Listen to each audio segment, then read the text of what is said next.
Good morning. This is Esther Lynn in Los Angeles for the Bellator 228 official weigh-ins. I will be your host this morning, but I will also be taking photos, so you will probably hear my camera clicking a lot.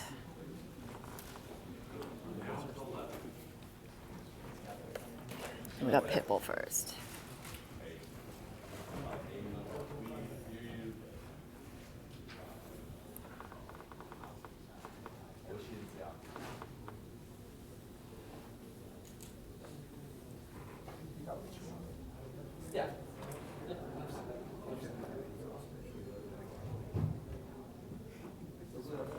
My main thing now, Rich, is that you follow it, so hopefully it'll like doing something. Happy birthday. Oh, also, happy birthday, Rich. You can't hear me. To Rich Joe. Happy birthday.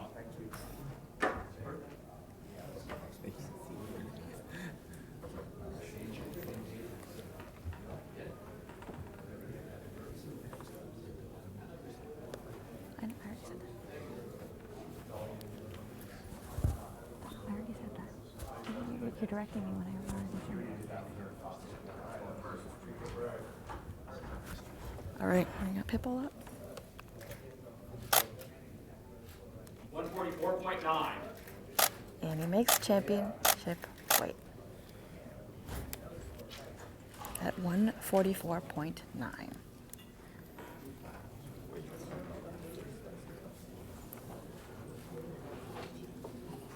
Pitbull makes 144.9. Next, we're going to have Mike Jasper.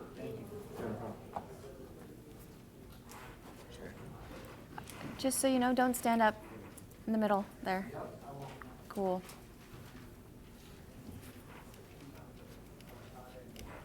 Got Mike Jasper.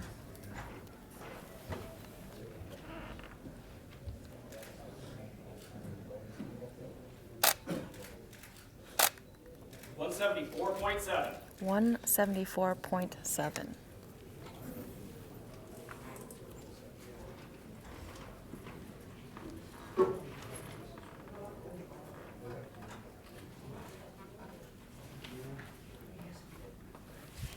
Up next is going to be Amelia Williams.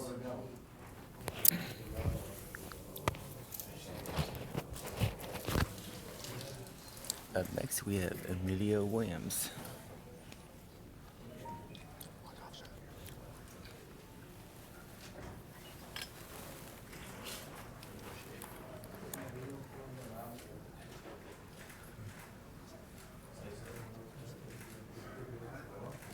$162.9. 162.9 for Amelia Williams.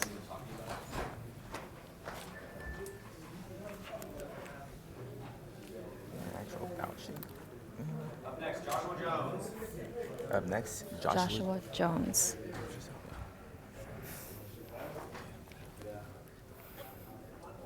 $155.9. 155.9 for Joshua Jones.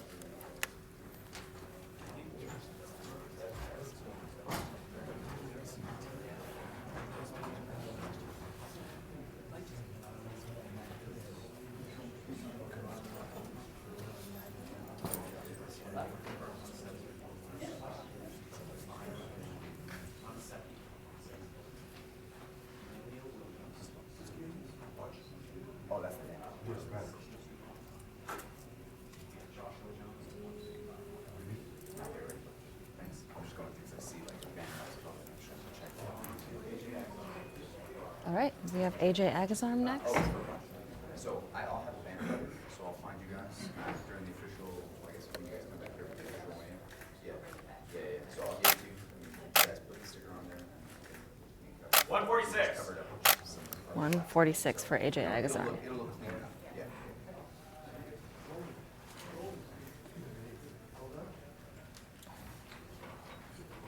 Sean Bush.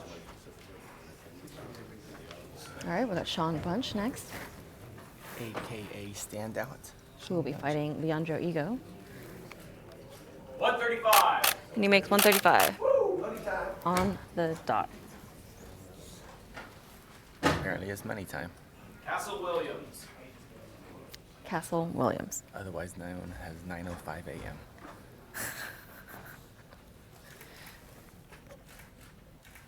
144.1. 144.1 for Castle Williams.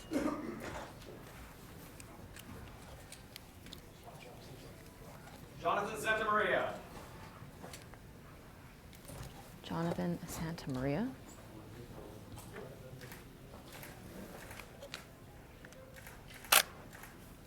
129.3. 129.3.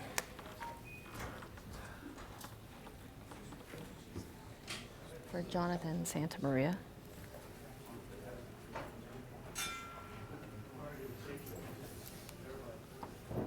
Johnny Cisneros. Johnny Cisneros is up next. You can put him right back on for the pitching, so you got to pull for the actual win. Same thing.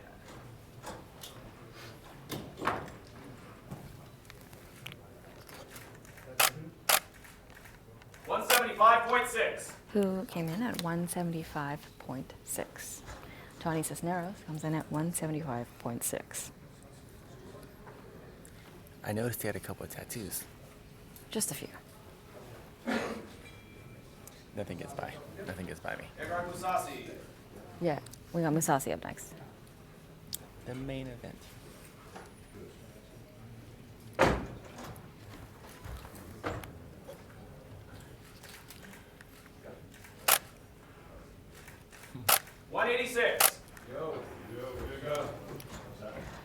Comes in at 186. With his usual disaffected look. Trademark. Oh, trademark, yes. It's a Musasi trademark for sure. That man is always on brand.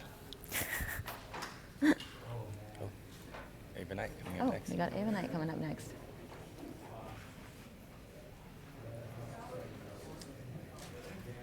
Boxing standout, making her Bellator and MMA debut. Ava Knight. You say she has Jay Glazer in her corner.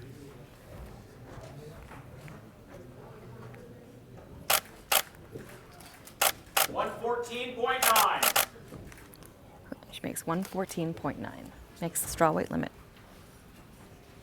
Ava Knight makes 114.9. And we got, Championship weight. Henry Corrales. yeah, we got Enrico Corrales next.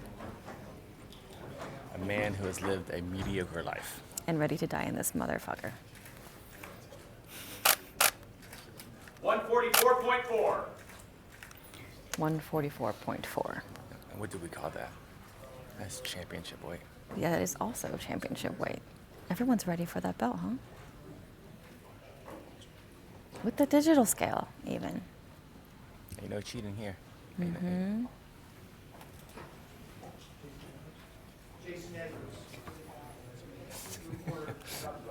Jason Edwards. Down in front. Down in front. Give Jason Edwards next.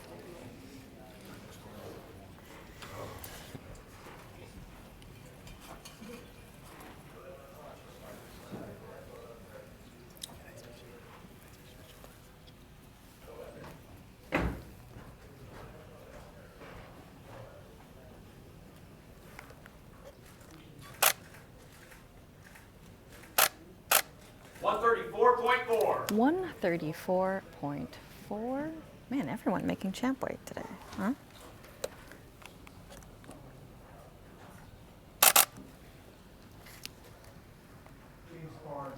James Barnes up next. James Barnes is up next.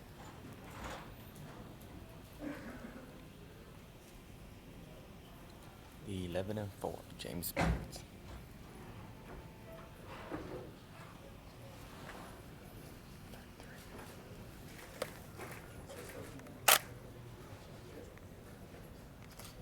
$132.1. 132.1. According to Typology, this bout is set for or contracted at 133, a very odd weight, but he comes in underweight. All right, so we've got a little break for now between fighters. And So as far as the main This- card fighters, as far as the main card fighters, so we've got, whoa, there's a lot of fights on this card. I don't think I actually really, wow. All right. We've had Patricio Pitbull weigh in, Georg Mousasi, Henry Corrales, and AJ Agazarm. And then we have Joshua Jones weighed in, Castle Williams, who will be fighting Weber Almeida, Jason Edwards, Emilio Williams, Mike Jasper and Johnny Cisneros, who will be fighting each other, both weighed in under the 175-pound limit. Sean Bunch has weighed in. Leandro Ego has not. We've had Johnny Santoria and Ava Knight and James Black. A little over half the card left still. How are you this morning? We are live from Los Angeles. If you want to leave comments in the chat, I will attempt to answer them. Questions. why don't we take a couple questions from our highly awesome, very polite commenters. That's what MMA fighting is known for. Very polite. Yeah. The MMA Fighting YouTube channel is known for having just good people. the nicest commenters. Oh. Let's see.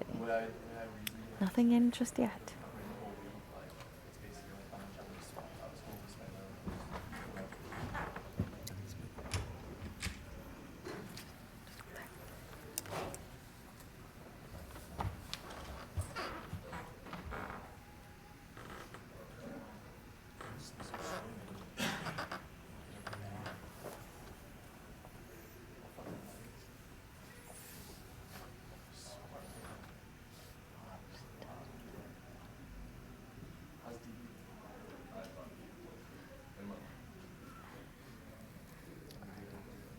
That's not the shot I have.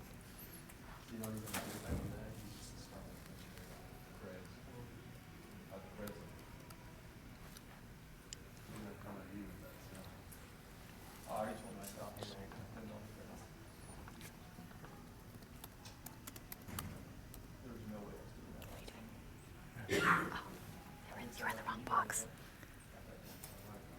You whisper, I can still hear you. I know.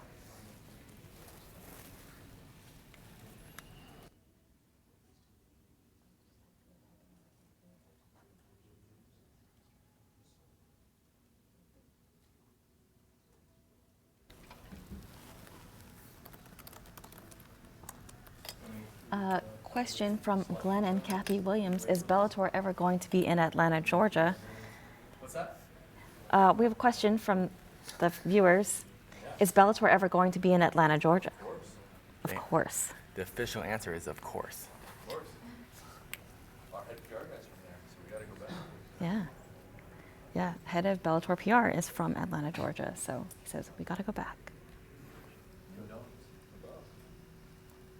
Go dogs. Go dogs. Like you always say. Yeah. Spots. I love Sprots ball. Sprots ball is really fun.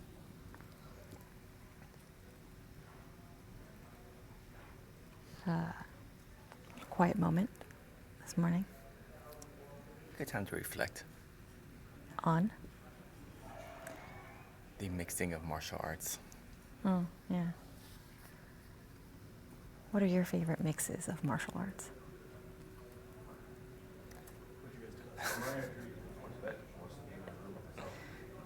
I like when they do the punching and the kicking At the same time? and the punch kick grapple move. You watched the whole thing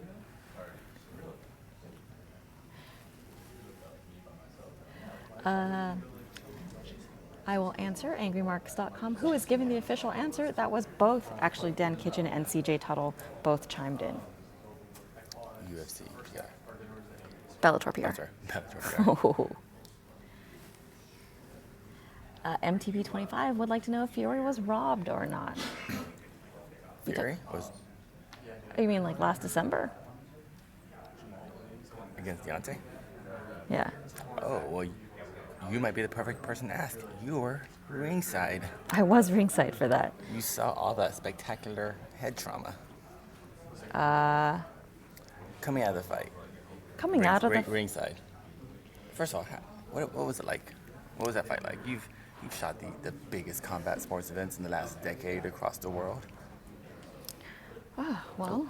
Oh, never mind. Never mind. Never Wait mind. on that one. You're going to have to wait on that answer because Juan Archuleta is here.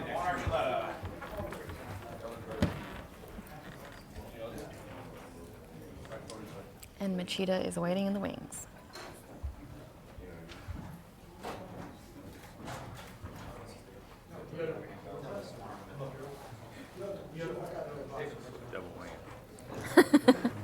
Machida trying to get on the scale at the exact same moment. Down in front. 144.6. All right, 144.6 for Juan Archuleta. And he is going to give us a pose, thankfully.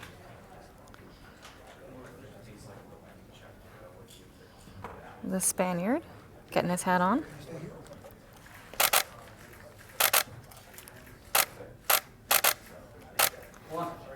All right, 144.6.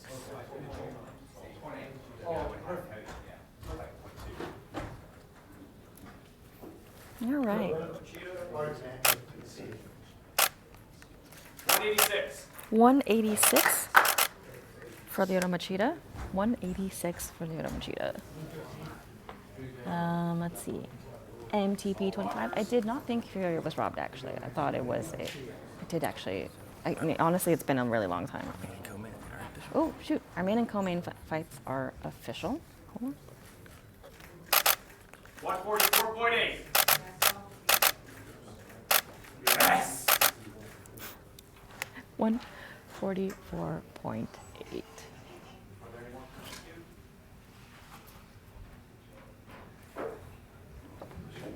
Break number 2. All right, break number 2. Sorry about that. I know.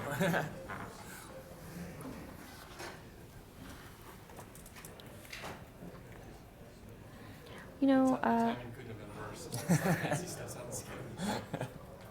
we've got 3 events this weekend. Later today, we have Bellator Dublin, Which our own PT Carol is at. He is sending us video and interviews and all the good stuff from Dublin. I love the good stuff. Yeah. Pretty great, right? So you should definitely check that out. Plus, there's UFC Copenhagen going on.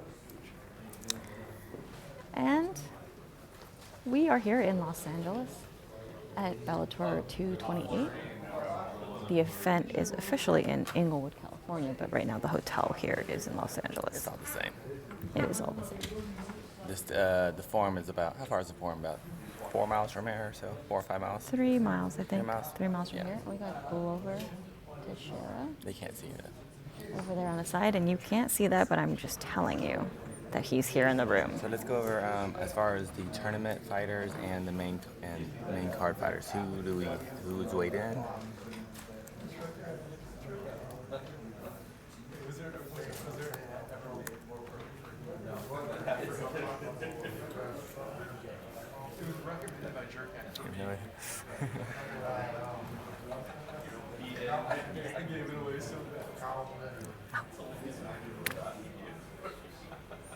This is the wrong card. I know. Isn't it great? All right. So, the main event, or actually, the main event is Gegard Mousasi versus Lyoto Machida, and they both weighed in, and they made weight. So did Patricio Pitbull and Juan Archuleta, which will not only be the tournament fight, but also during this tournament, Pitbull's title is up for grabs every time he fights. And then we had Henry Corrales weigh in. Damien Caldwell has not weighed in yet. Oop, hold on. We have Ian Butler now.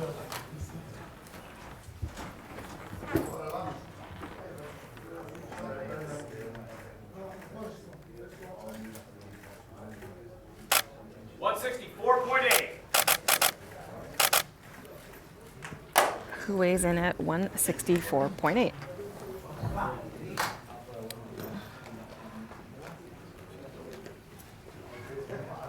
Interesting. Okay, Ian Butler will be fighting Emilio Williams. And for some reason, he weighed in at 164.8. And now we have Darren Caldwell. 144.9. At one. Can you look for it? Oh, thank you. All right, 144.9 with the flame trunks on. Hydrated Darren Caldwell.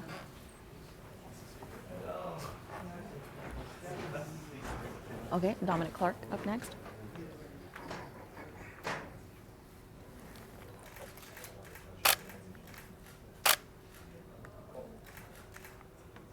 $155.6. He makes 155.6. So now his fight is set.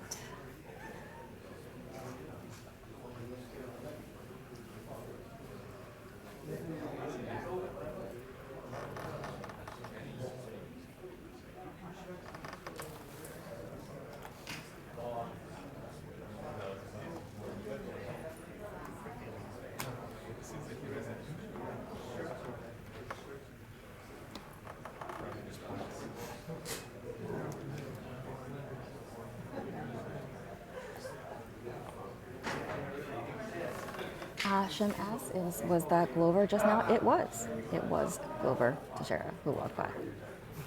Have another break. And we have another break. All the tournament fights weighed in? Let me see.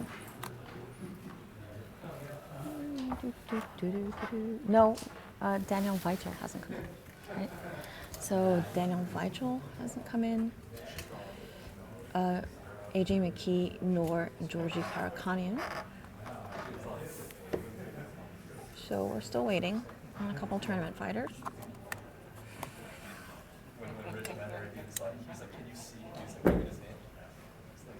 We're also, in terms of some of the main fights on this card, we're also still missing Leandro Ego. Ava Knight's opponent, Shannon Bulgari, has not shown up yet. But we've got the top 3 fights done with Pitbull, Archuleta, Masasi Machida, Caldwell, and Corrales both all weighing in under their limits. But we are still missing Daniel Weichel, AJ McKee, right? Yeah. Georgia. And Georgie. Are we? We got someone coming in right now. Oh, David Duran, who is the first fight of the night, fighting James Barnes. This is the odd 133-pound fight.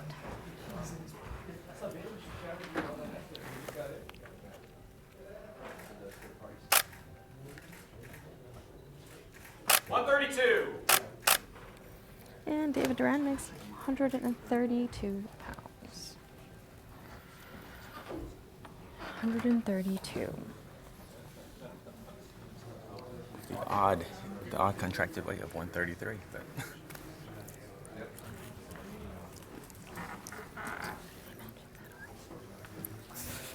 You can say that out loud.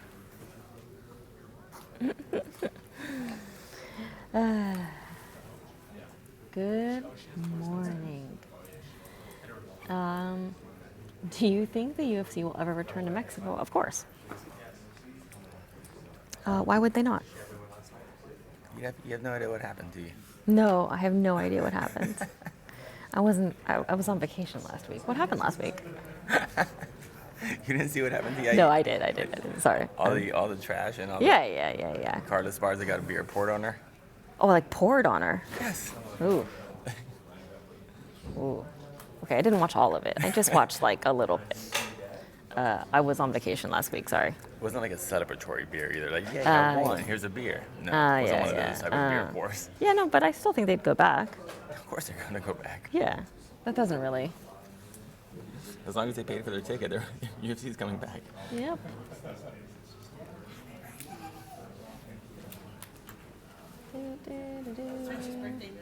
No, nothing is scheduled though.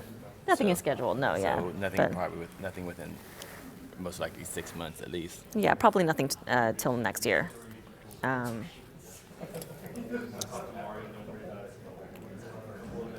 Where in Mexico? That's another story. No one knows that. Yeah, I don't know where it'll be though.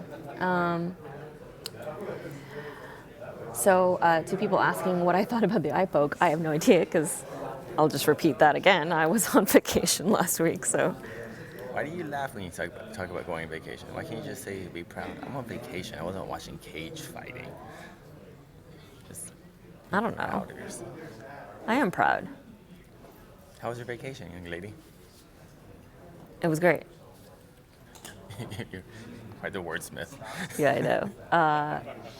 So since we have a break, I might as well just. Well, let's talk about the eye poke. Okay. Did you even see it? No, I didn't. Oh. You know what was weird though? I saw people posting pictures of my photo of Brown poking Verdum afterwards and stuff like that. Okay, and? And was it similar or no? Not at Was all. It, okay, yeah, okay. Then why were they using that? Okay. Because was it Brown's eye? Well, who got poked? Brown or Verdum? Verdum. Those pokes. Okay, the issue with this one was it wasn't a traditional eye poke, in the sense that fingers out type thing. It was more of a scrape, A rake? A rake. Mm-hmm. And from just watching it, the rake didn't look like much. It looked like you could see that 100 times, and that wouldn't be an issue. But it scratched. First 15 seconds fight was a involuntary rake across the face. It didn't look bad in the video. It just didn't look bad. But you can't. There's no reason to suggest that Jeremy Stevens faked. Yeah. Faked. There's just absolutely no reason. And I get the frustration of the fans. I get the frustration of Yair. I get the frustration of everybody. But this is a weird sport. We have little fingers and you have eyeballs, and these things happen. Unfortunately, to pull Gus Johnson, these things happen in MMA. Yeah, they do. And most likely, Yair probably had some sort of slight hangnail on his finger, some sort of, just a little bit of his fingernail was just ripped. Like from a the actual callus or something. Callus, and that was enough to rip his cornea a little bit, to the point where it wasn't like a eye poke, and since like he was blurred vision, but his body just wouldn't let him open his eye. Oh. It's kind of as much like if you have maybe you get an eyelash under your contact. It's just really hard to open your eye, despite the pain. So, and when the doctor saw he could not voluntarily open his eye. That was unfortunately enough to stop the fight. Hey, but they're rematching in Boston. Yes, as the co-main. Co-main to replace Zabit versus Cater, which is in Moscow. Oh. Interesting. I'm just catching you up on all the MMA news. Yes, no, thank you. Thank you for catching me up.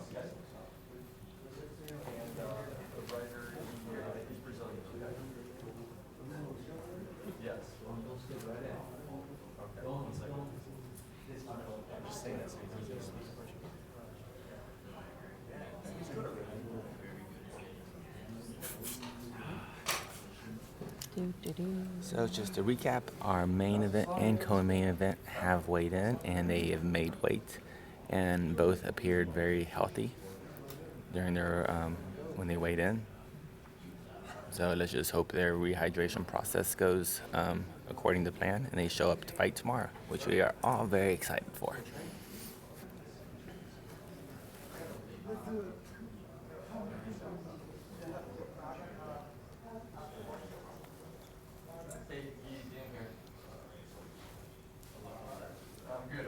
What fight are you most excited for on this card? The biggest one I'm most curious about is Caldwell Corrales. That's kind of the one I just don't know how it's gonna go. I have pretty firm opinions of how I think the main event and co-main are going. Caldwell and Corrales, I think is completely. I really don't know how it's going to go. I'm really interested. I love the way Corrales fights. I often think of Corrales as the Matt Brown of Bellator. Just this guy that just like, I just want to knock dudes out. I don't know. He doesn't overthink it. He just. Yeah. And Then we with get- Caldwell moving up from 35 to 45, we're going to see how much that, because he had very hard weight cuts. He So we're did. going to see how he looks at 45 now. Yeah. And I'm hoping it's a permanent stay. And I personally think the tournament finale will be Pitbull versus Caldwell. But I want. But this is just an exciting time because we get to see how good AJ McKee is. Yeah. He appears awesome. Now we just gonna have to see it against the more elite competition. The way he handled Karen was like he just looks like an A-level fighter, and we're gonna find out. Yeah. A lot of questions will be answered this Saturday night.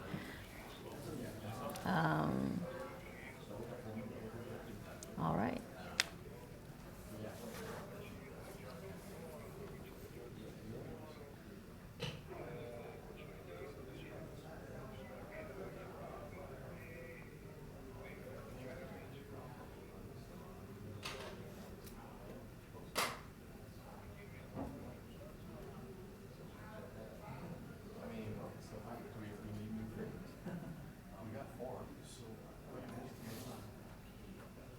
It seems, so far I'm just kind of reading through the comments, and it's a pretty even split between Mousasi and Machida. Actually, no. So I would say 75% of the fans think Mousasi is going to win. 25% think Machida is going to win. I think the overall opinion is that Mousasi is the better fighter now at this point in their careers. Machida being 41, Mousasi is only 34 somehow. Yeah. So like, It feels like he has a million fights. which he does. I think I looked on Tapology. It's literally a million fights. Yeah. But yeah, but both those guys have. It's interesting. It's Mousasi that's kind of said the retirement word every once in a while, Yeah. while Machida has really never talked about it. And there's really no reason for Machida to talk about it because he's still fighting at a very high level, even at his age. Yes.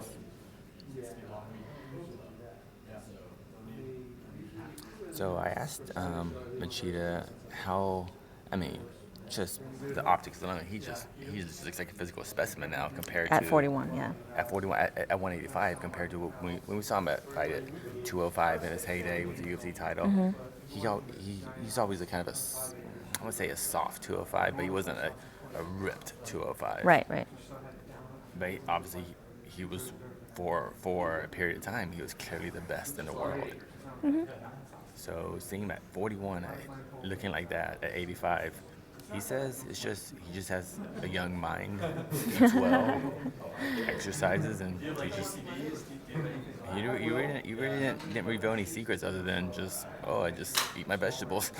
I mean, eating your vegetables is a big part of staying young. I'm looking at Wikipedia right now. It says vegetables suck, Yeah, but Wikipedia is user edited. and I wrote it all. Yeah.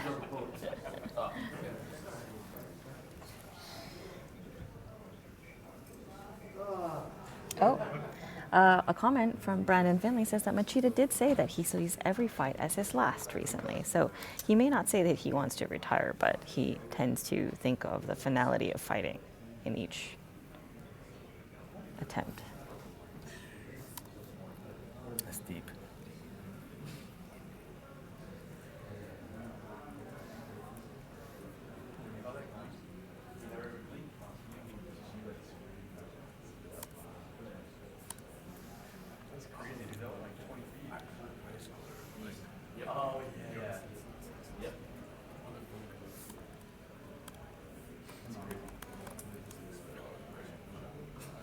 Oh, I didn't realize. The Copenhagen weigh-ins just finished up, huh? All right.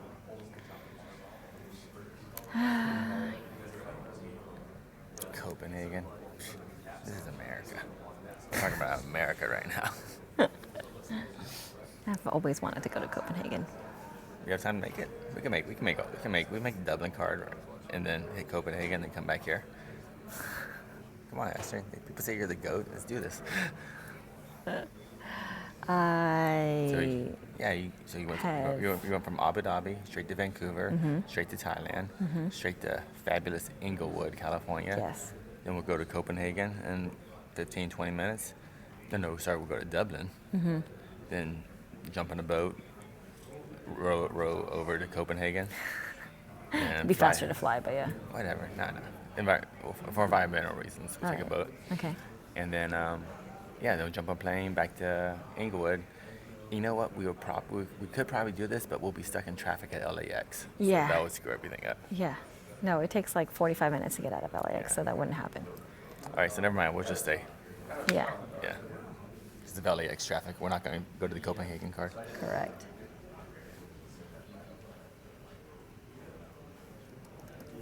Space is fake, says Denmark is greater than the USA and space. I agree. Denmark is greater than U.S. and space. No, USA. Oh, U.S. and space. That's it. No, that's his username, space. Oh. He said Denmark's better than USA? Mm-hmm. Yeah. Sure. But space isn't fake, though. Your username is a lie. Wait, he said space is fake? That's his username. Ooh, he also now says MMA fighting is garbage now. That's what I like to call trash talk. Hello, Brandon from Kitchener, Ontario.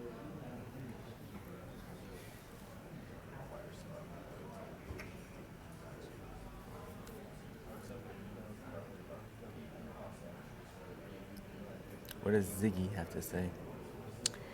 Ziggy is accusing Archuleta of EPOs. Wow. That is unfounded and... Wow.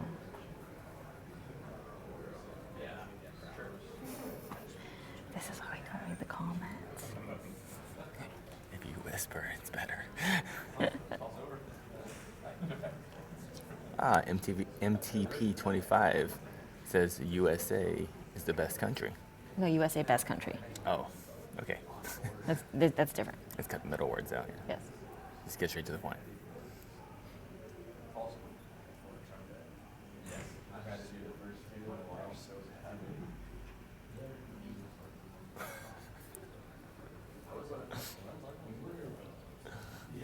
It's the first time he's ever been really good. I don't know.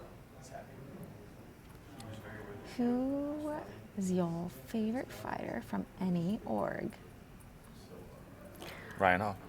Yes, actually, we did have a long discussion last night about how Ryan Hall is the best. Ryan Hall is the most intimidating fighter in all of MMA.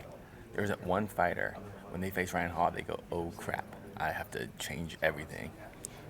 Yeah, actually for Ryan Hall being Ryan Hall, he is extremely intimidating as a fighter and has this way of forcing everyone into his game plan. It's pretty interesting. K1 level Ryan Hall. Because he dropped Darren Elkins 3 times. Dropped Darren Elkins 3 times. He dropped him 3 times. Spinning heel kicks. You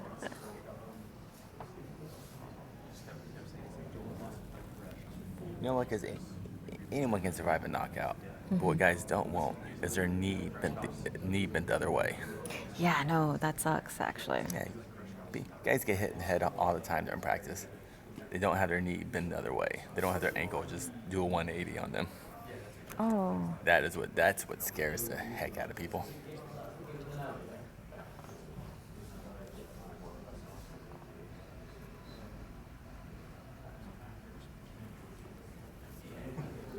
Although I did see Pitbull throw leg kicks on a bag one time, and I was like, wow, that is very scary.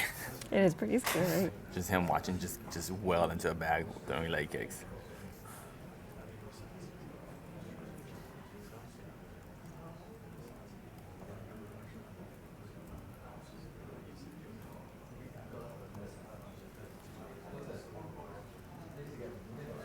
Yes. So someone said that they are hyped for MVP and Jack Gallagher tonight. And yeah, we have Pete Carroll in Dublin. covering Bellator Dublin. So pretty much right after this is over, we'll have some coverage for you from Dublin. I gotta say, it's pretty impressive how Bellator, with its relatively small staff, they're having 2 shows basically at the same time, different sides of the world. So, I mean, they're really stepping it up as far as like just getting their fighters out there. So it's it's compared to where this promotion was, say 3 years ago. It's very impressive how much they've grown. Now, of the 3 cards this weekend, which one is the strongest? Oh, this is the Inglewood one, obviously. Inglewood. Yeah. Okay. The Inglewood. I mean, as far as like top A-level fighters, yeah, you have Chia Musasi, Pippo Archuleta. I mean, the tournament, you have so many high-level featherweight prospects on this card. Of course, it's this card. Now, I think the Copenhagen card has a lot of fun action fights. I think I describe the Copenhagen card as a very Kaposa-friendly card. If you don't follow Kaposa on Twitter. So, the Bellator Dublin undercard actually starts in a couple minutes. Oh, wow. Yeah. Well, whatever you do, do not watch those fights and just stay on our stream while we just tell you what's happening. You can watch the fights, yeah, anyone can do that. Or you can listen to people kind of watch the fights as they're doing other stuff. Holy moly, there are 11 fights on the undercard. So the Dublin card essentially is a SPG house show. SBG. Oh, SBG. One second. Oh, yeah, straight blast gym, not straight punch gym. No, yeah. That's a SPG. Is SPG something else? Yes. I feel like that's like an oil company or something. No, it's Starwood Preferred Guest. Oh. It's a That's a hotel chain? It's a hotel thing.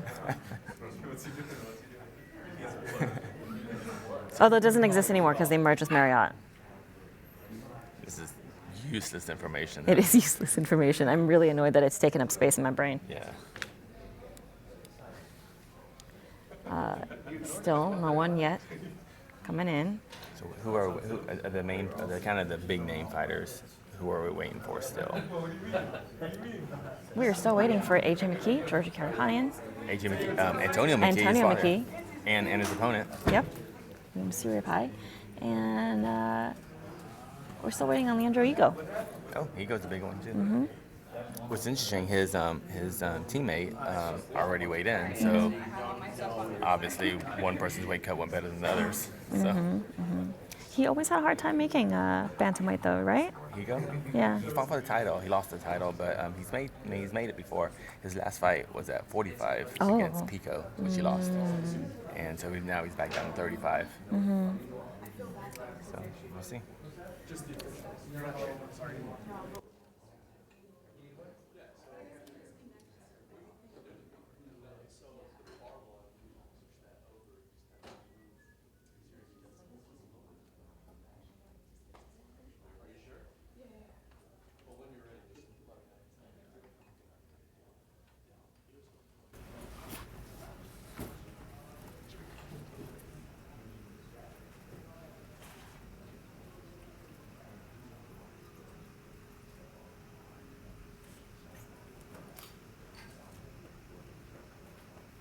All right, so, oh, right, someone was asking when, so Bellator undercard starts actually in a couple minutes, but the main card starts at 5 p.m. Eastern, 2 p.m. Pacific. Adrian Nahara.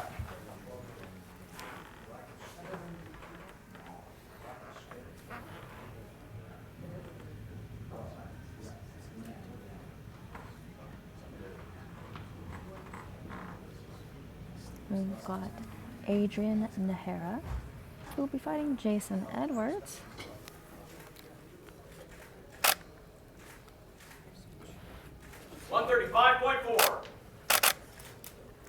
And he comes in at 135.4, making the bantamweight limit. Prelim fighter Adrian Nahara fighting Jason Edwards.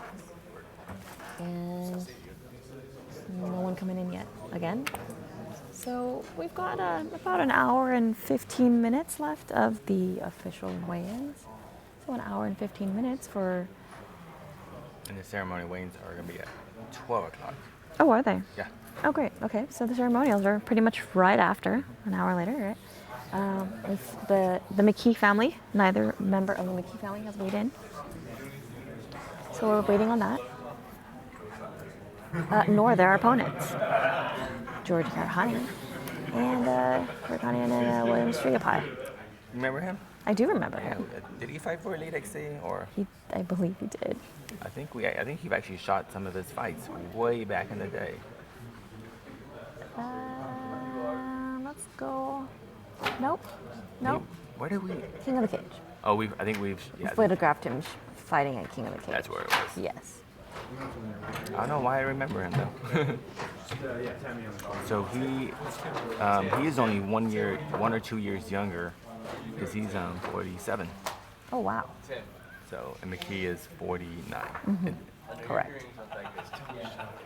So he was fighting a Muay Thai fighter that recently looks like he had a comeback fight in March, but before that was retired for almost 6 years. But if you're familiar with the Southern California MMA scene, he was a regular on the King of the Cage shows in this area. I think we just saw his name on posters. I remember. Yes. Also, just a lot of King of the Cages. Yeah. That was during the time when we went to a lot of King of the Cages.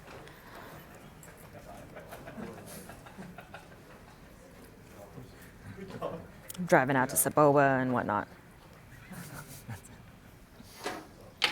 Right now, our videographer is editing, just importing the footage from the official weigh-ins of Musasi and Machida weighing in, and 11 seconds says. Musasi's entire weigh-in lasted 11 seconds.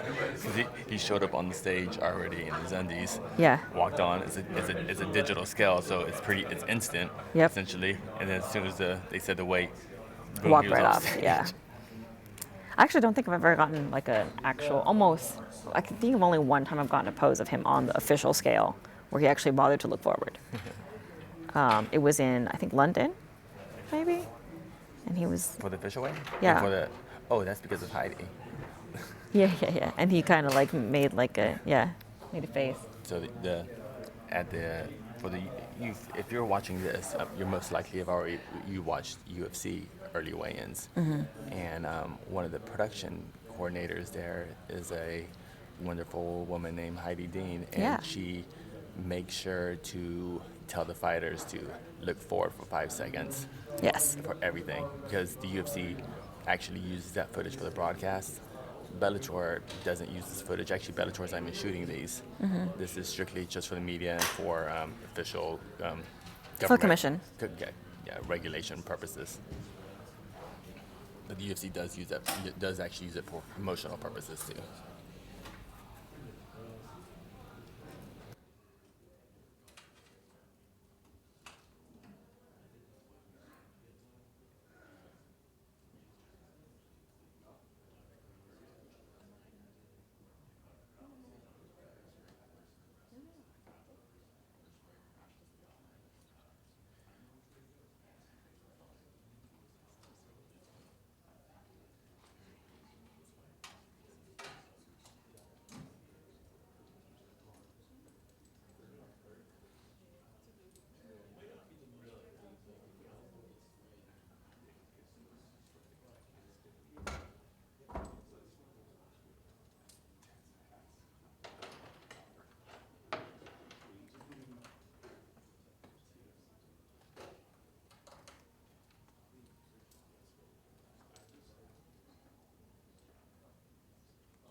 And just one more time, we'll just introduce ourselves.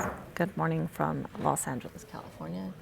We are at the Bellator 228 official weigh-ins, and this is William Strigapai weighing in next. He will be fighting Antonio McKee.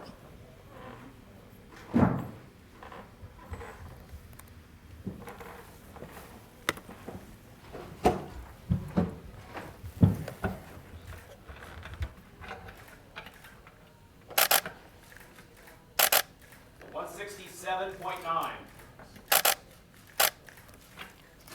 He comes in at 167.9.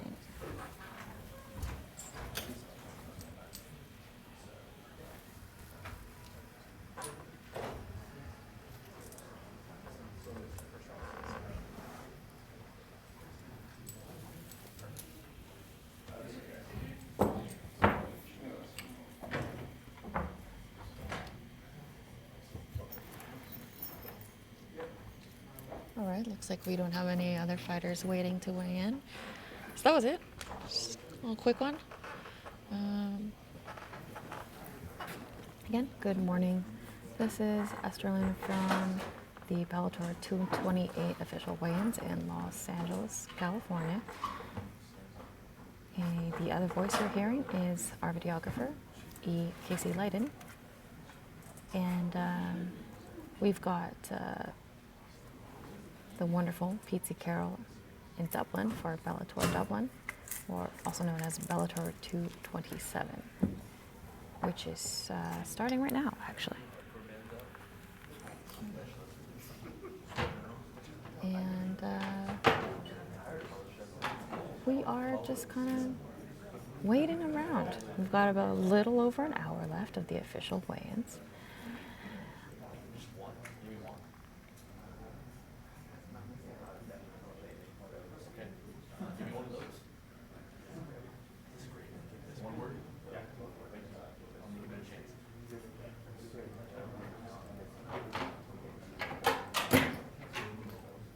TOMB.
So again, we are at Bellator 228 official weigh-ins, and we are still waiting on Daniel Weichel, AJ McKee, Georgia Karakanian, and Antonio McKee in terms of the main card guys that need to still weigh in.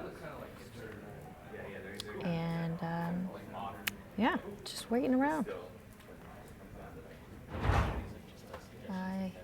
Every time I hear a door open, I keep hoping it's somebody here to weigh in, but I somehow doubt that. Nope, it was a trick. No one's coming to weigh in. Also, there are no commissioners in the room, so definitely no one's weighing in.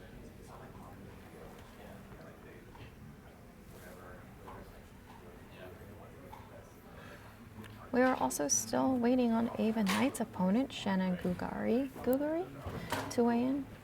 I'm sorry if I messed up your name. And we are still awaiting Leandro Yico. Teammate Pitbull has already weighed in, but Leandro Yico has not weighed in. So to recap, the three fights at the top of the card are set. Oh, we got someone coming in. We got Daniel Weichel Featherweight. in the featherweight tournament, fighting Saul Rogers. Daniel Weichel. And now we gotta grab the commission.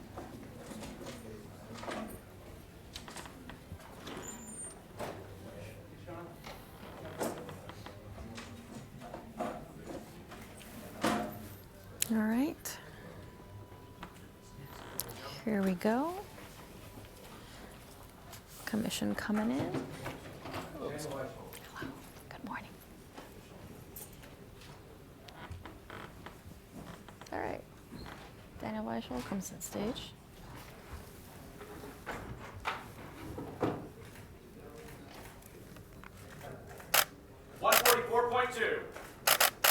And he makes 144.2. Wow.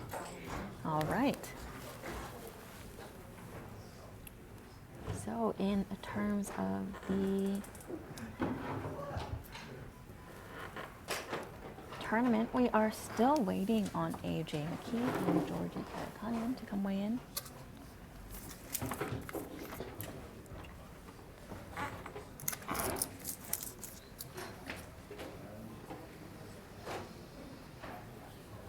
Also, AJ McKee's father, Antonio McKee, has not weighed in. So the McKee family has not weighed in yet. And at the moment, we don't have anybody else coming in again. So unfortunately, there will be yet another break.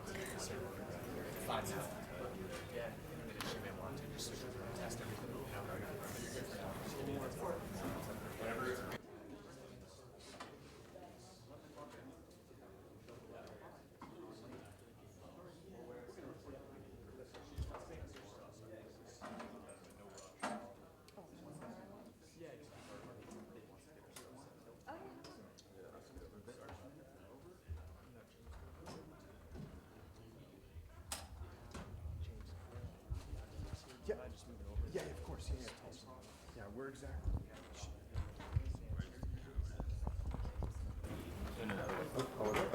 All right, cool. We're just gonna make a quick adjustment here as we get set up for the ceremonial weigh-ins, which are coming up right after.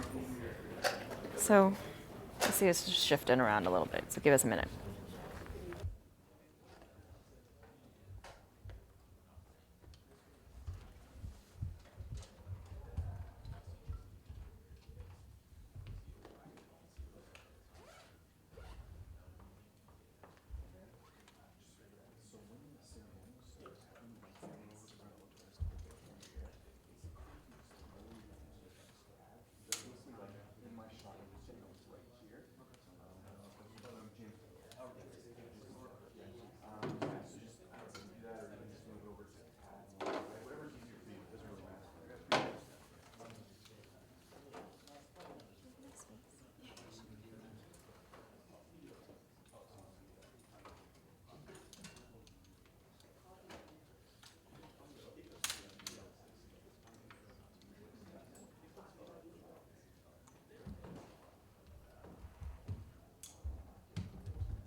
Let me know if you need me to move over a little bit more. I'm right here, so just I'm right here. Don't feel free to tell me to move it over. That's cool.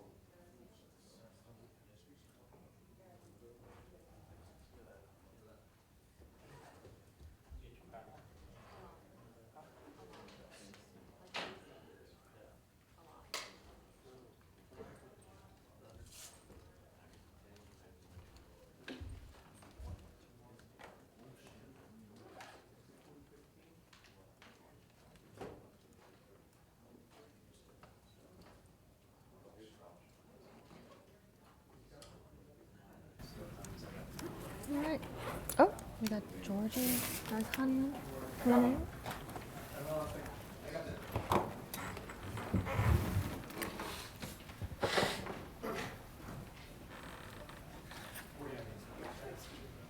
And he's gonna need the towel. So, okay. Wow. It's not even waiting. Not even waiting. I was doing that. I have one other guy.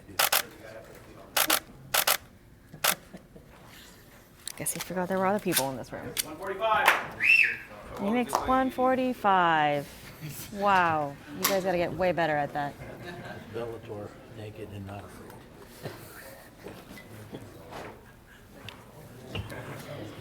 Good thing we were very zoomed out. All right.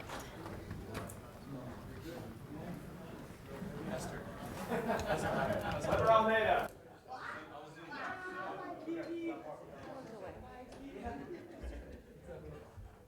soon as I realized he was not waiting, I was like, oh, all right. He's not going to wait. All right, we got Weber Almeida next.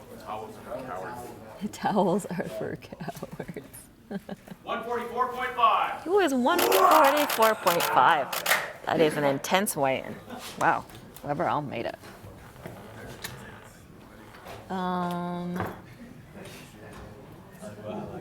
Corey Arnold would like to know why no one offers anchovies on pizza anymore, because people are cowards. Cowards. I've actually never had anchovies on pizza, I think. No, I have, but I don't know.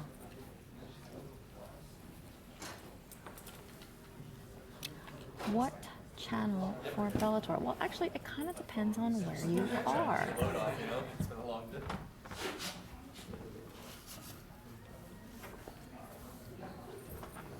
We will actually have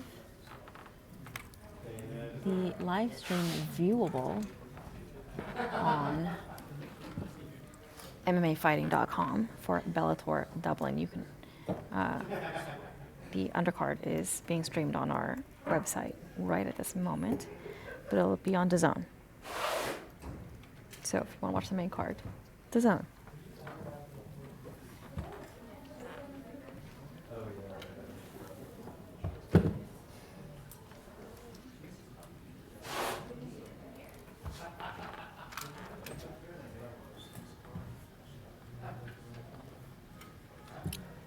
So again, we've got Pizzi Carroll in Dublin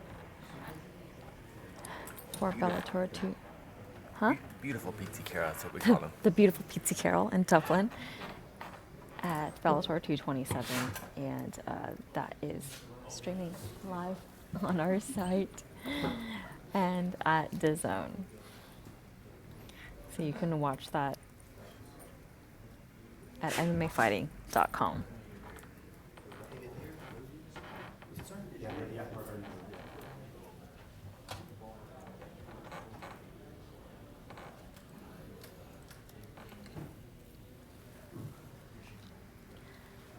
And we're it's 10:04 a.m. here in Los Angeles. AJ is the only tournament fighter, hasn't weighed in yet. Yes, AJ McKee is the only tournament fighter that has not weighed in. Neither member of the McKee family has weighed in.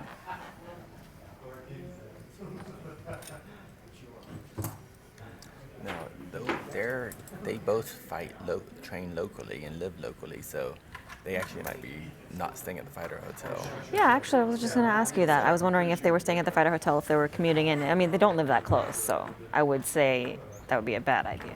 Orange County? No. What do they do? The Inland Empire. Oh, they're that far out.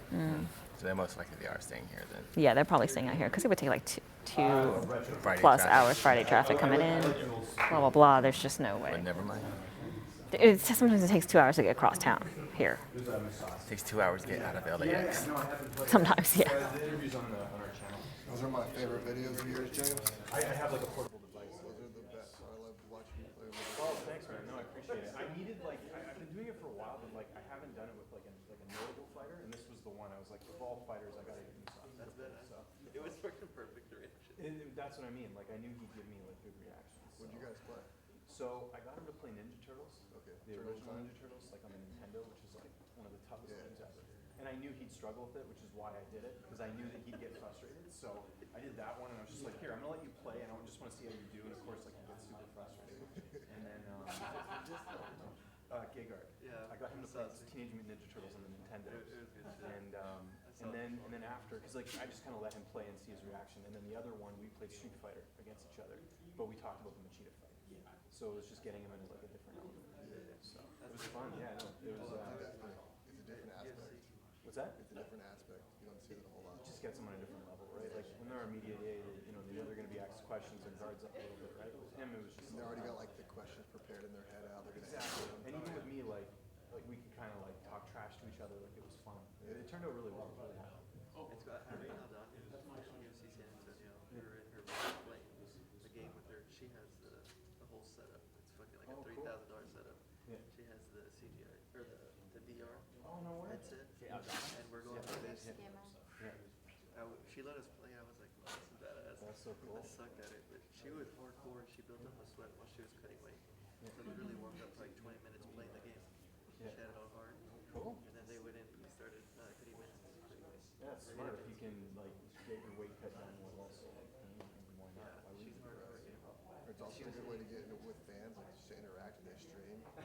Well, I like the retro games because anyone can play them. Like literally, there's like 3 buttons, right? Like someone who's never played, like Gegard never played Ninja Turtles, but like like hey, this is jump, this is hit, this is your D-pad or whatever, right? So that's why I enjoy them.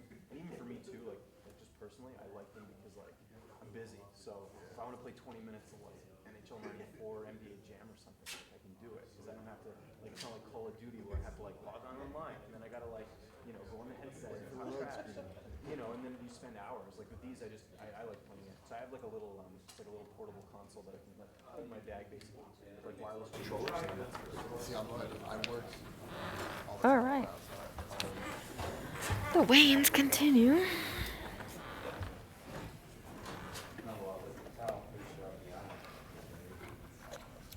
Who's this, sir? Oh. Did they say the name?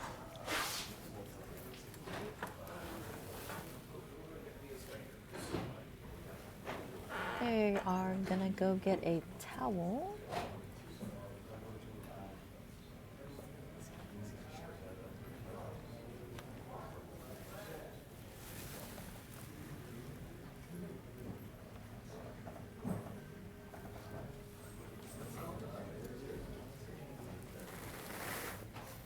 So it's gonna be a minute.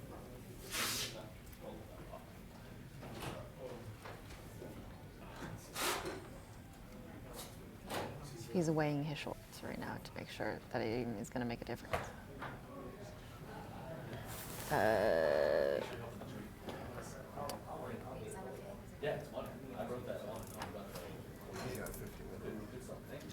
Yeah, he still has plenty of time to make 130, so he can just keep cutting.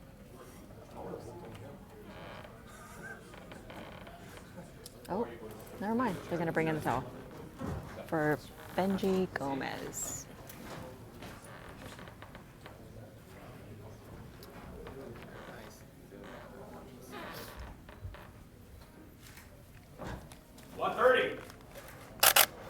And he makes the limit.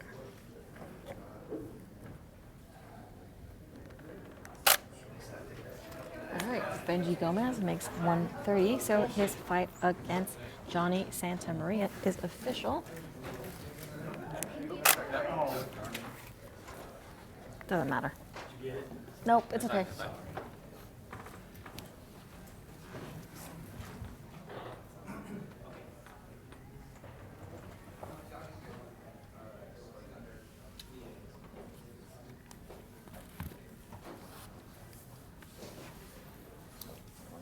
Oh, someone else is coming in. Oh, Ozzy Diaz.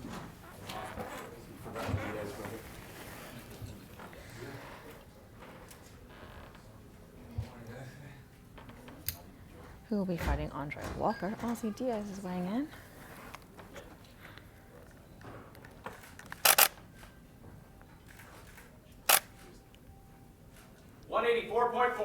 shit. 184.4. You guys? He actually cut a little too much weight. 184.4.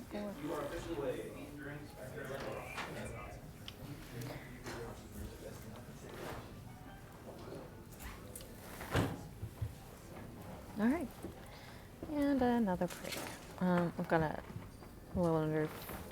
we got 49 minutes left of the official weigh-in window here in California. Yeah, short minute.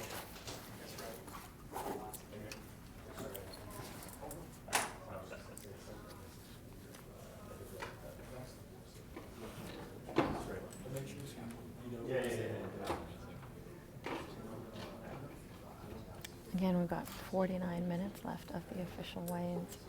This is Esther Lynn with the MMA Fighting Bellator 228 official weigh-in live stream. This is going on at the same time as the undercard for Bellator Dublin, which our own Pete Carroll is at. And that is showing on DAZN, as well as Bellator 228, which is tomorrow night.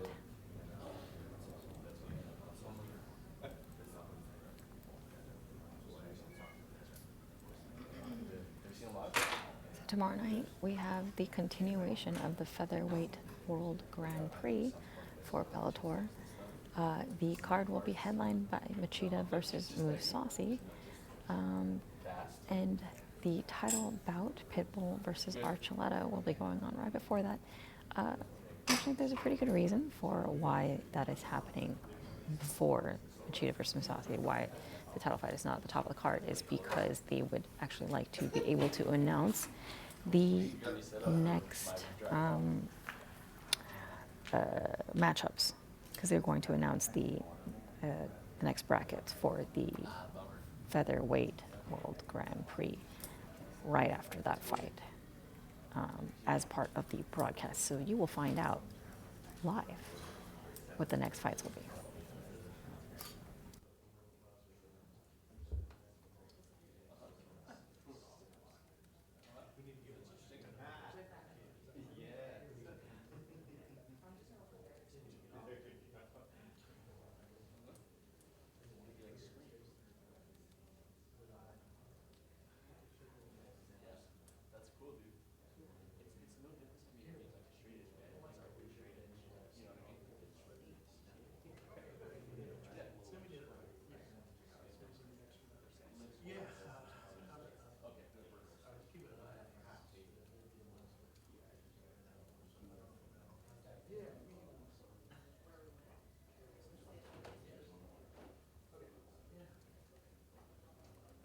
All right. Okay, Shannon Goffrey. Okay, I was totally butchering her name earlier. Sorry, Shannon. Shannon Goffrey, who will be fighting Ava Knight.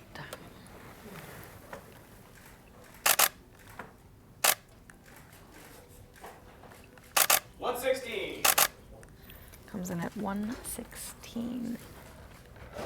So the MMA debut of Ava Knight is set with her opponent, Shannon Goffrey, who is, of course, more experienced than Ava in the MMA cage.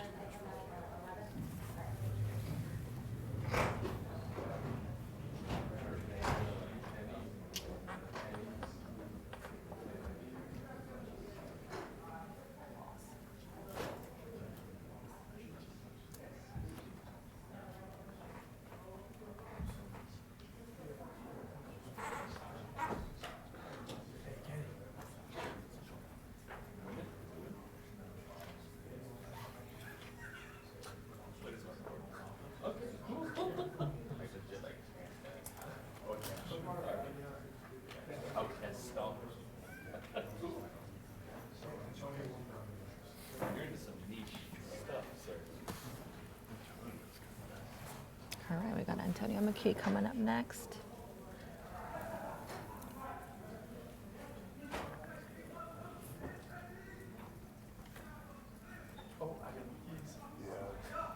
That should age it. You can actually hear them out in the hallway. So they'll be here soon. They're about 50 feet away, and they are louder than you right next to me. That's how loud the McKees are. No, it's just because I'm very, very quiet. No, and they are very loud. So adorable. It is adorable. All right.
No, correct. That's all the championship fight has to be exact championship weight. Everyone else 146. They get back.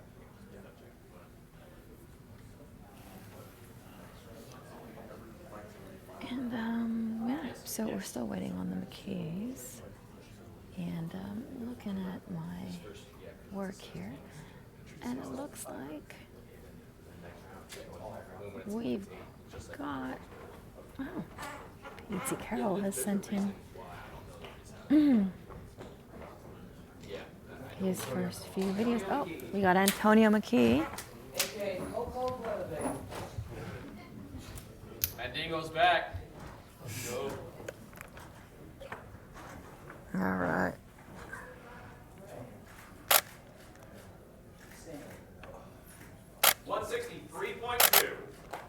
Pose, Colin, pose.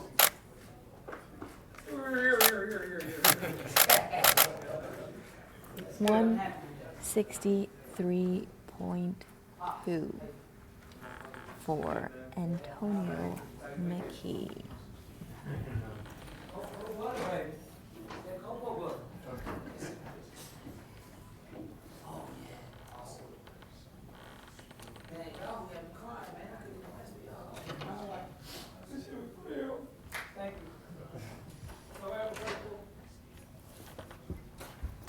Cocoa butter. That's the secret. Oh yeah, of course.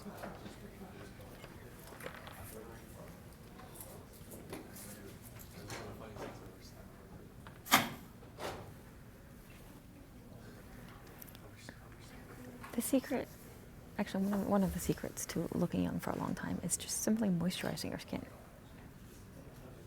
That is true. What moisturizers do you recommend for men? Do you like moisturize the whole body you're talking about, or just mainly the face, or you just gotta do it? Well, you should do everything, but yeah. Actually, cocoa butter and shea butter are fantastic for moisturizing. But that's how you stay young.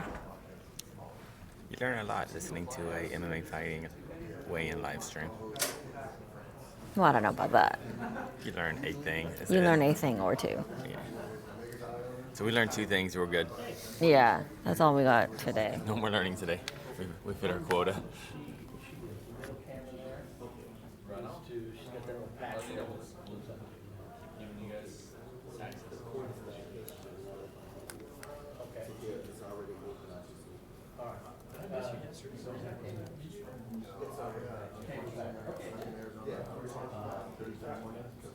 Right, you hit me with that email. Sorry. You know how it is. I was trying to get my son, and we left. We were supposed to leave the night before, and then we got like flooded in our area. So we kept, let's get dried up. So we had to leave like 6:37. Nice drive. So the father-son fighting on the same card. This will be the first time on a major North American card. I'm sure it's happened on local King of the Cage cards. I'm sure on King of the Cage card they've had a grandfather, father, and a son fight in the same card. Probably. Definitely in Saboba. Yeah, maybe a grandmother. Maybe if you're just if you're part of the blood lineage, you had to fight that night. So those are good good cards. But for a major North American card, this is the first time this have a father son. And definitely like a gladiator challenge. I mean, some gladiator challenge cards had like 27 fights on them. In the parking lot. Yes. Yeah.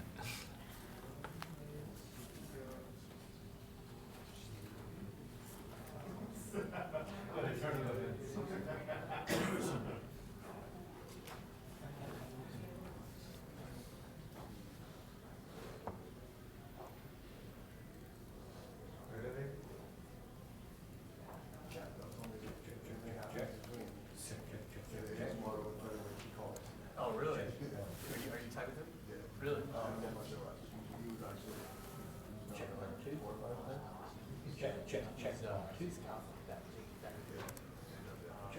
You fought at San Jose, right? Yeah. Great. I missed his fight. I saw it afterwards. I was working during his submission. You know what? Was it? Oh, he caught it. Oh, I like that. That's cool. He was on with. Was he on Daredevil? Daredevil did something. AJ's here. Oh, right. McKee. AJ. AJ McKee is about to weigh in. You towel up.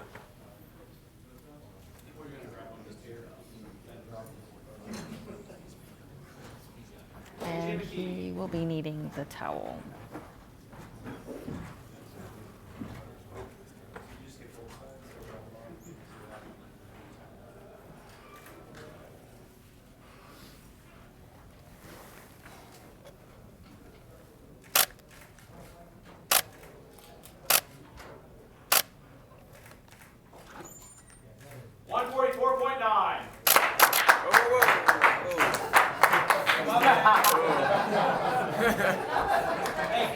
That would have made, what is it, ESPN?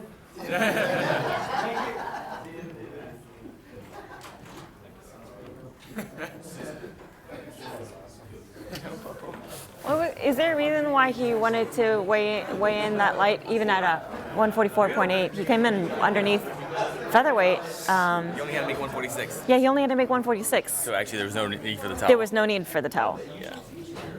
I think he wanted to show something. Or it seems like almost nearly all of the featherweight competitors in the tournament are trying to prove that they can make the championship weight, because at some point in this tournament, if they face Pitbull, they will have to. I don't think that's the reason. I think the reason why is if they miss weight by even 0.1 pounds on this digital scale, they're out of the tournament. Right. So they can win tomorrow. They're still out of the tournament, and an alternate fight will replace them. Oh. So they have to make 146. Well, if they're not the championship fight, they have to make 146. Okay. There's no 20% deduction. I mean, they'll still get deducted, but they won't advance in the tournament. Right, and here in California, they use digital scale, which has no leeway. No leeway at all. So I think that's why we're getting guys who are coming in under by a pound. It's just because the 20% is nothing. It's the $1 million prize that you're out by missing a pound. So right. That's.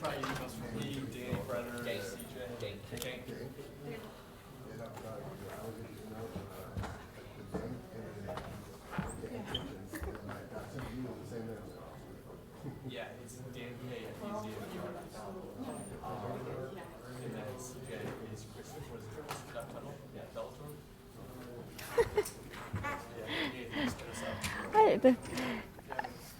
I think I've introduced myself like 6 or 7 times on stream. See, this is why you're bad at podcasting. Have you ever listened to those things? Those guys repeat their name like 30 times every hour. Okay, well, this is Esterlin for I know MMAfighting.com. who you are. Oh, yeah, sorry, yeah. You always tell me your name, I know. We're married, for God's sake. MMAfighting.com's live stream of the Bellator 228 weigh-ins. So yeah, do we have all the the fights of kind of bigger significance? Have they all weighed in, Yeah, actually, so all the tournament fighters have weighed in, including and other fun fights like and other 819? fun fights like Antonio McKee versus William Suyapaya. AJ Agazarm has weighed in. Weber Almeida, actually, he's going to be an interesting one to watch. Oh, we're still missing Leandro Ego. Oh, Andrew, here you go. Yeah, that's a significant Bellator fighter. Yeah, we're still missing Leandro Ego. And Oh, there he is. Speak of the Devil. Leandro Ego.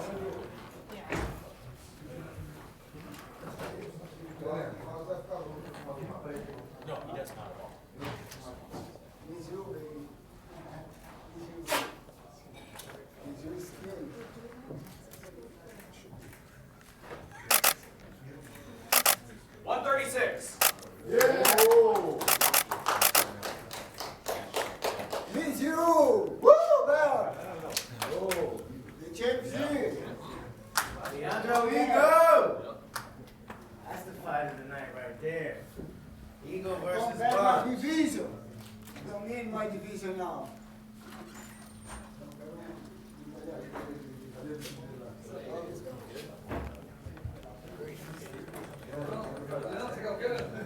All right, Leandro Ego makes 136.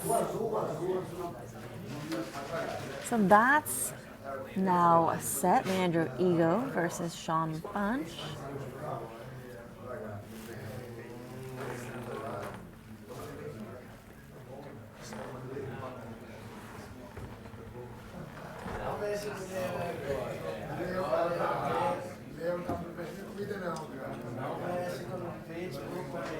Depois dele. 15, 20 quilos. Agora ela está com fome. Família.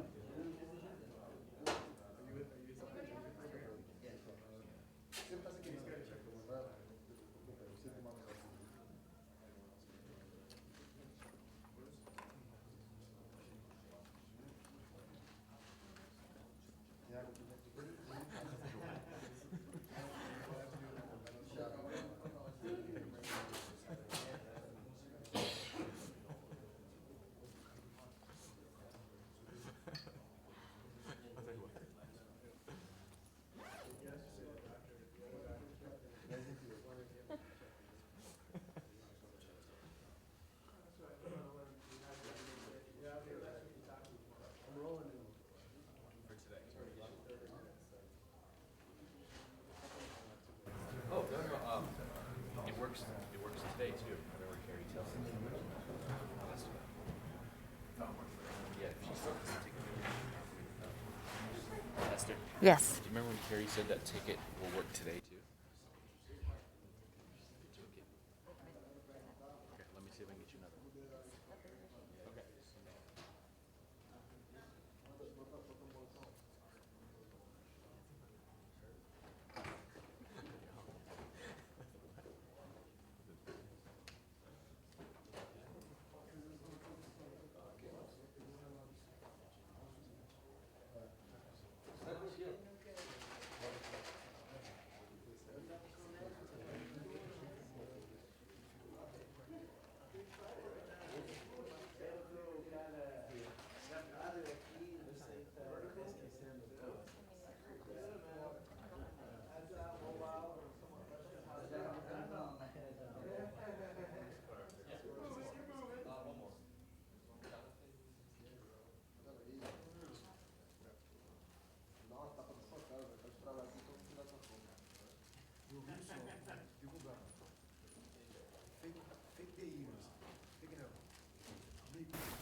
Okay, actually, so with the last half hour, we actually only have one fighter remaining to weigh in, and that's Jonathan Quiroz, who is fighting AJ Agazarm. He has not weighed in for his, it looks like this is at the lightweight limit.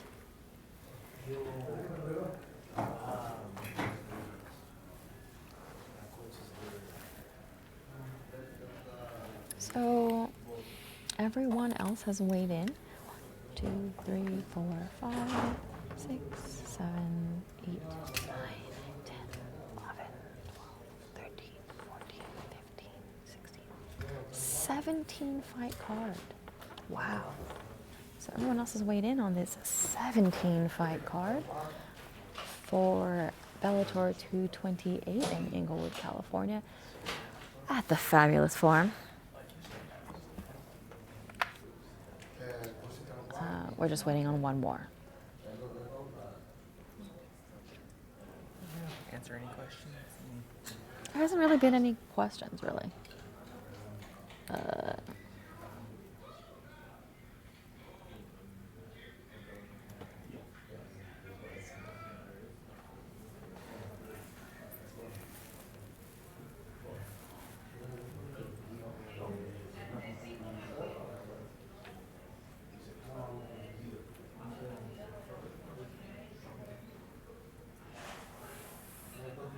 Yeah, so far, I mean, we're just waiting on one more. And just to recap, everyone has made weight for Bellator 228 so far, and currently the Bellator 227 undercard, Bellator, that would be Bellator in Dublin, is on live right now on DAZN, and you can actually watch that undercard on MMAfighting.com. And our PT Carol is over there in Dublin reporting for y'all. And here's a question. Why does Bellator book so many freaking prelims? Well, the answer to that actually is... It's a different business model. It is a different business model.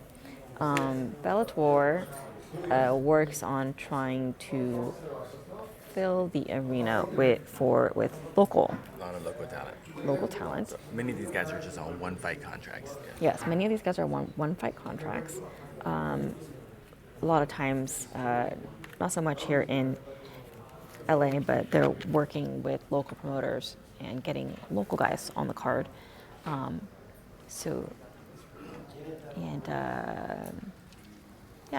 That's why there are so many fights on Bellator cards, because they like to fill the arena with local fans. It's almost more of a boxing philosophy. Yeah, it is closer to the boxing model for sure. Like if you watch a boxing pay-per-view or whatever, you'll see 4 or 5 fights. But in actuality, there's probably like 12 matches. Yes. Those other matches you just never even see. Correct. They're not even, like, they don't even see. Actually, sometimes they're not even recorded. Yeah, except on someone's iPhone. Yeah, at least these are recorded. Yeah. So.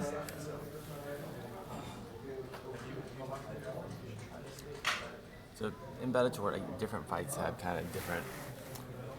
There's always a handful of fights on a card. Like if there's a 17 fight card, it's good to guess that 7 of those fights are strictly just for the local market and really have no relevance on Bellator's divisional rankings or anything like that. They're just kind of just fights right then and there. Yeah. Yeah. And since Southern California is a hotbed of MMA, there are a lot of local fighters here. So.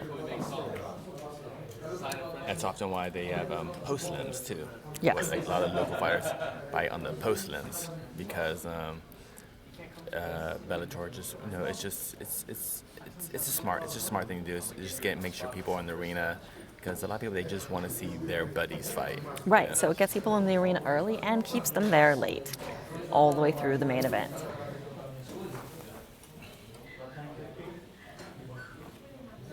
Emmett McMahon is asking if Bellator Dublin is on YouTube. It is not. It is on DAZN.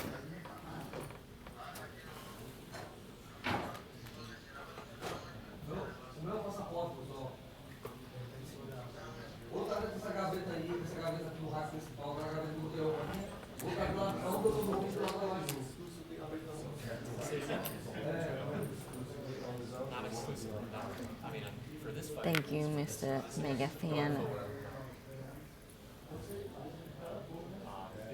During the selection show, they're going to choose their next game. Again, we're just waiting on one more. Jonathan Quiroz.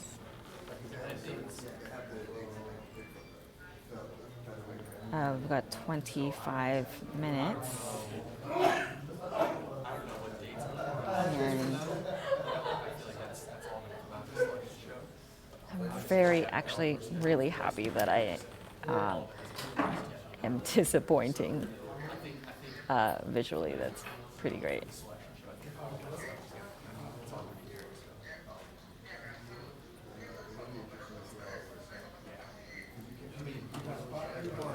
The selection show is before the main event. You know that, right? There's two main events. A double main event. So after the fight, we're going to do the selection show. And then we're going to So for people that don't know, this is actually what Bellator likes to call as a double main event, where when Pitbull and Archuleta fight, as soon as the fight is done, they're actually going to go backstage or to the desk, and that's where they're going to do the selection process for the next round. For the next round. Yes. Which is why it's not the technical main event. Right. So that's for the fans at home wondering why the championship fight isn't the main event. Yeah. And so Tyler Stelson wants to know if there are 3 separate Bellator cards this weekend. There are not. There are 2 separate Bellator cards this weekend. There is Bellator Dublin going on right now. Which is actually technically 2 cards because there's 2 different broadcasts. That's why some people think there's 3 shows. Oh, right. It's Okay. 1 ticket. Yeah. Okay, so it does seem like there are 3 shows, but because there are 3 broadcasts, but actually there are only 2. It's Bellator in Dublin, 227, and then Bellator 228 here in Los Angeles, and then Kind of a weird. It's more Yes. just a technicality. yeah, which is at the same, and between those shows will be UFC Copenhagen, and actually tonight is also Combate Americas in Guadalajara. Did not know that. There's a lot of MMA out there. There is a lot of MMA. Lots.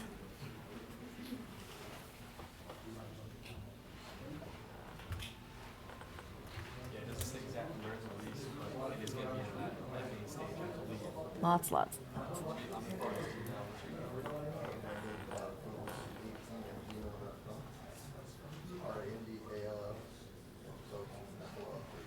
18 at G-Ventures.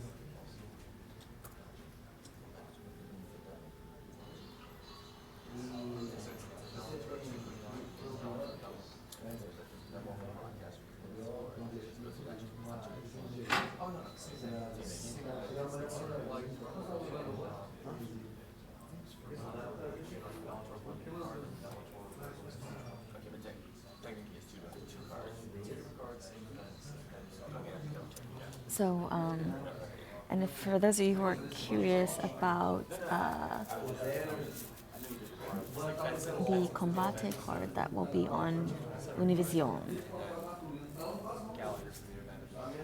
Peraí. O cara chegou pra mim, pergunta pra Vero eu achou você sentado depois descansado, fora do passado. O cara chegou, chequeou o banner. Ele estava segurando o banner nesse momento. Claro que não foi eu, porque eu não estava lá. Você rasgou o banner, você tirou do calção Patrício? Não nesse momento. Foi Patrício, Eu expliquei quando. Depois de pensar. eu achava que faltava o Patrício. Por quê? Porque estava o Patrício. Por quê? Foi o Patrício que mostrou para o comissão. Estou tentando descobrir essa porra. Você está falando de outra situação?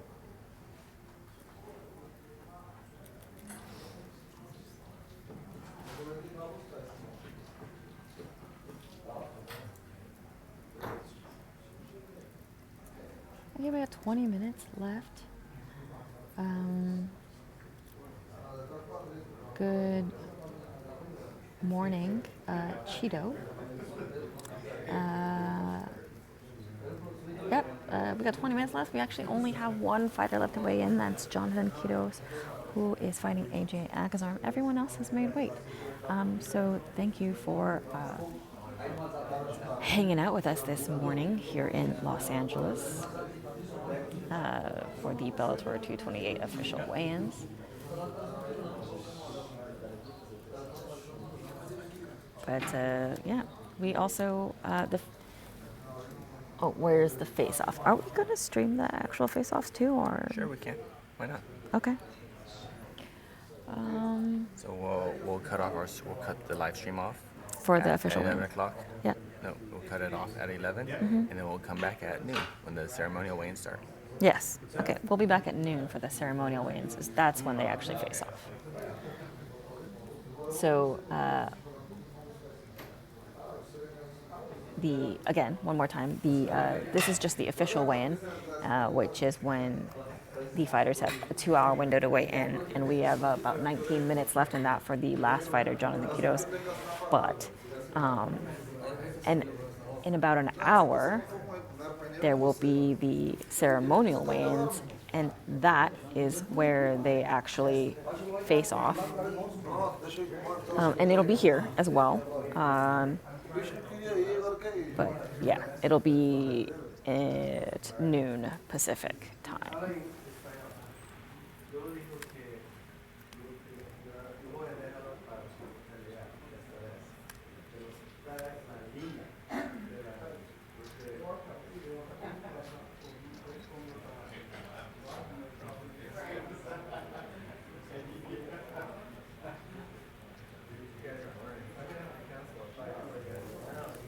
I'm gonna cancel a fight on you guys if you guys turn out like this. I'm trying to help you. But you're Hey, not listen. He's saying he just got out the sauna. That's why But this is not healthy. This is not safe to do that. That's what I'm trying to say. You can't. This is not the way you cut weight and be safe. There's a little bit of drama going on in the corner here with the doctor inspecting Leandro Ego.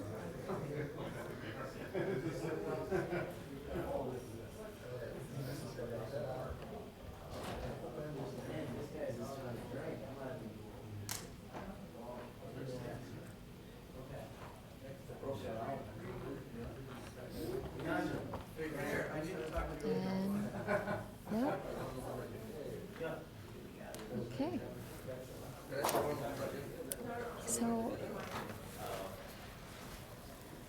all right. So Leandro Ego and coach have just left the weigh-in room here with the doctor who was inspecting Ego, and something came up, and they were arguing a little bit, and seems like something from Ego's vials is coming in a little bit abnormal, and Eric Albarracin keeps saying that Ego had just gotten out of the sauna, and this is normal, just because he had just been cutting weight, and just wait a minute. And so they are now continuing their medical inspection in the next room over. Tyler Stelson, yes, he did say that's not the way to cut weight. They were definitely arguing over that, but I did not hear the beginning of the conversation. So,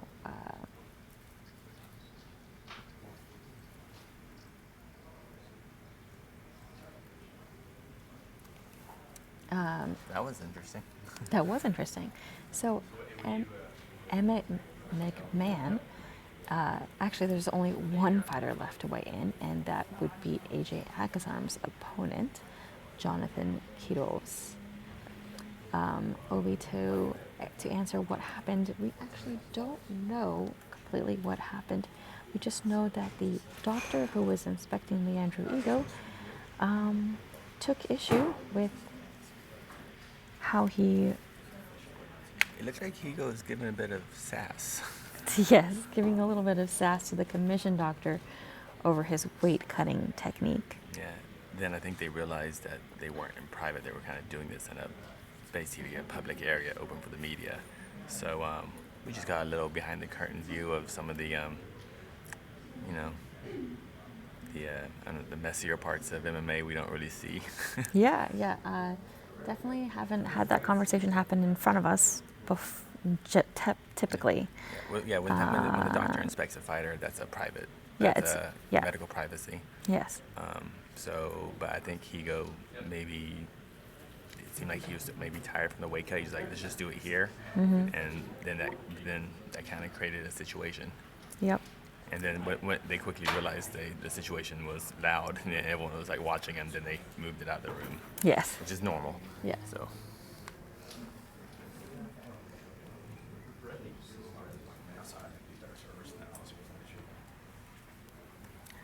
So yeah, still just one fighter left. We've got Um, 14 minutes, but yes. Remember, like CSAC, we're in California, so Yes. CSAC has one of the stricter weight cutting regulators they in do. the country. Yes, regulations. Regulations in the country.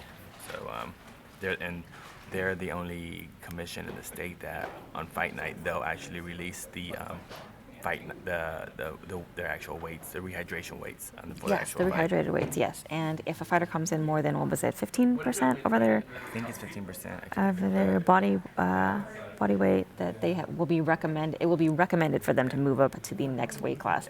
Also, just a recommendation, but Right now, they don't have the authority to. they do not have the authority to force people to change weight class. But they don't have the authority. But the next time that fighter chooses to fight in California, and they they were over that 15% for the previous fight, they a lot of times have the option not to license them at that weight. Yes, that is true. Actually, the state of California can Now, if other states opt not to license them.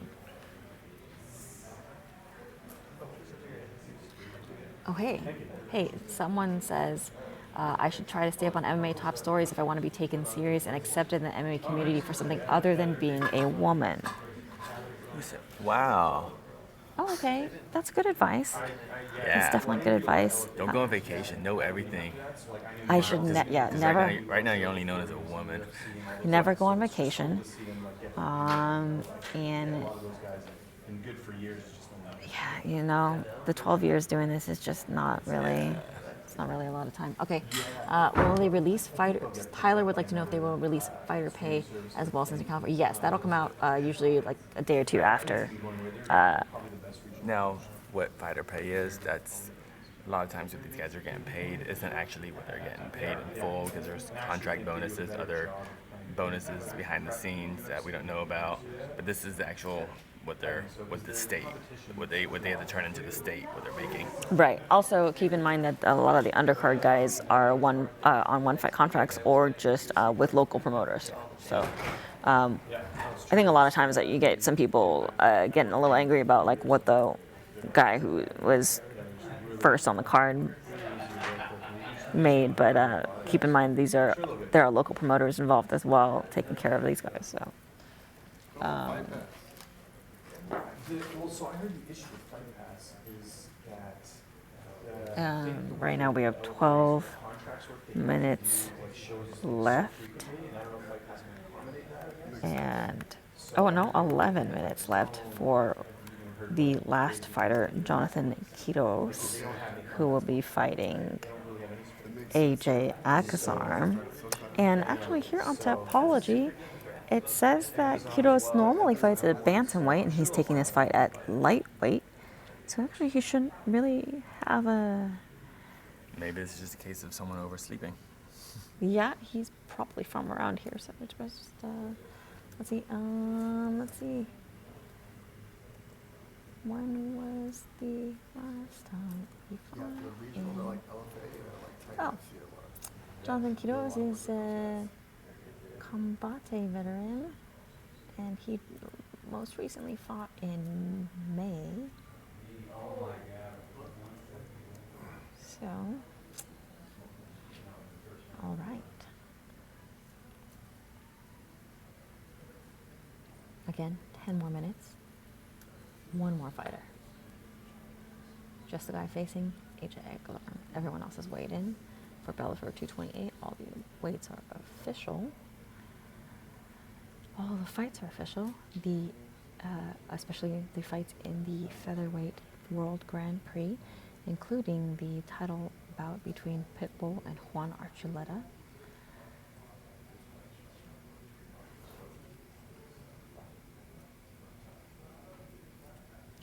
Tyler Stelson would like to know if Bellator has any minimum pay rules. They do not.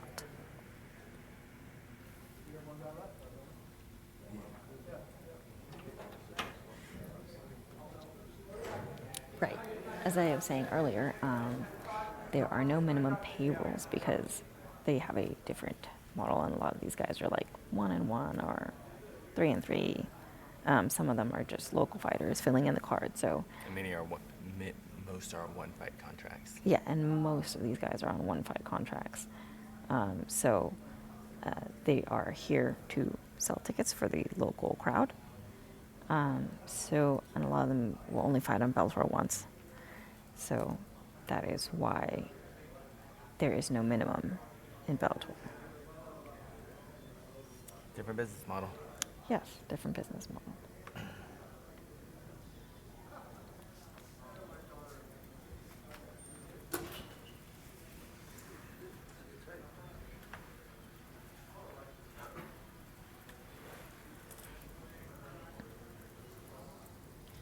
And we got 9 minutes left of the official weigh-in window here in Los Angeles, California.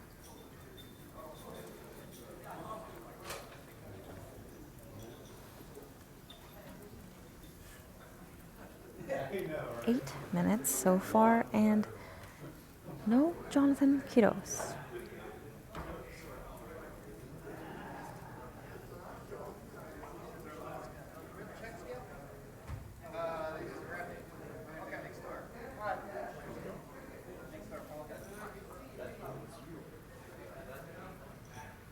Oh, maybe. We'll see. Oh, he's coming in to check. Is there? We don't have a check. There's no place for it. Yeah, well, it doesn't matter because it's time zone. There you go. It's at 10:30. Wait 1 second, 1 second.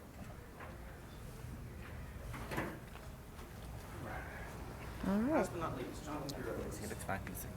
He's a guy here at 10:30. Yeah. Yeah. Again, he probably I think he just overslept. just showed up 10:30-ish. Jonathan Quiros weighing in.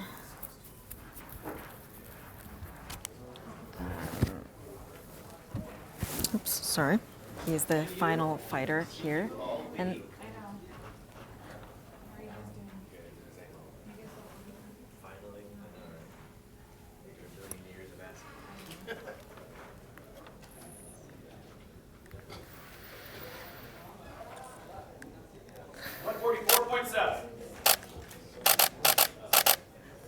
and he makes 144.7. So it was fine. And that concludes the Bellator 228 official weigh-in live stream. And I'm going to sign out right now, and we'll be back at noon for the ceremonial weigh-ins here in Los Angeles for the Bellator 228 fight card, Mousasi versus Machida, and the continuation of the Featherweight World Grand Prix. This has been Esther Lynn. And EKC Live. For MMAfighting.com's live stream. And we'll see you in an hour or so. Peace.